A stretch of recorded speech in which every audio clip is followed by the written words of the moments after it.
നിങ്ങളുടെ ഇഷ്ട പരമ്പരകൾ എക്സ്ക്ലൂസീവായി സൺ നെക്സ്റ്റ് ആപ്പിലൂടെ തികച്ചും ഫ്രീ ആയി ഇപ്പോഴേ ആപ്പ് ഡൗൺലോഡ് ചെയ്യൂ.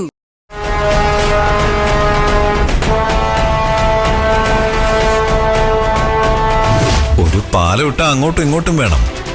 അങ്ങനെ ചിന്തിക്കാത്തത് കൊണ്ടാ നമുക്കിതുവരെ പല നഷ്ടങ്ങളും ഉണ്ടായത്. ഇത് എനിക്ക് ജയിക്കാൻ വേണ്ടി പറയുന്നൊന്നുമല്ല ഞാൻ. അത് എത്രയും വേഗം നടക്കുന്നതായിരിക്കും എല്ലാവർക്കും നല്ലത്.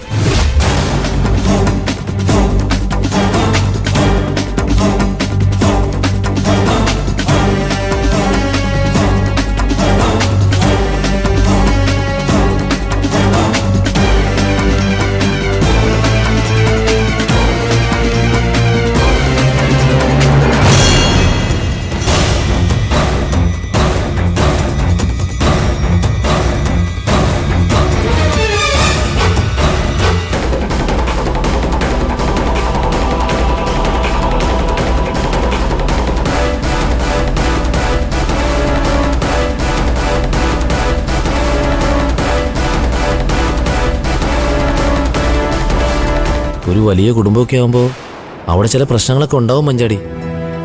അതൊന്നും ഇങ്ങനെ മനസ്സിൽ കൊണ്ടു നടക്കേണ്ട കാര്യമില്ല. ഒന്നും നമ്മൾ മനഃപൂർവ്വം ഏറ്റെടുക്കുന്നല്ലോ.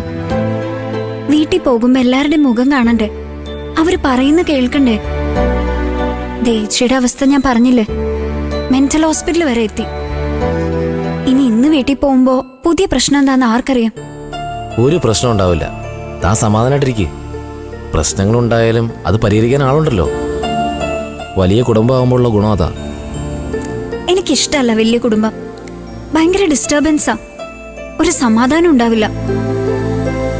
എവിടെയെങ്കിലും സ്വസ്ഥമായി ഒന്ന് ഇരിക്കണമെന്ന് തോന്നിയാൽ അതിനു പോലും പറ്റത്തില്ല.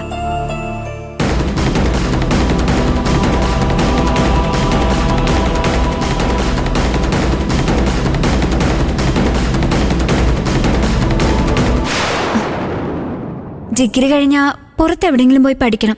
വീട്ടിൽ നിന്നാ ശരിയാവില്ല. അതെങ്ങനെയാ? ഇപ്പൊ കുടുംബത്തിൽ നടക്കുന്ന പ്രശ്നങ്ങൾ കഴിഞ്ഞാൽ തന്റെ എൻഗേജ്മെന്റ് നടക്കില്ലേ? പിന്നെ പുറത്തു പോയി പഠിക്കാൻ ഗൂഗിൾ സമ്മതിക്കൂ? ജീവൻ ഇപ്പോൾ അത് നടന്ന് ഞാൻ ആ വഴിക്ക് പോട്ടെ എന്നാണോ വിചാരിക്കുന്നത്? എനിക്കത് ഇഷ്ടമല്ല.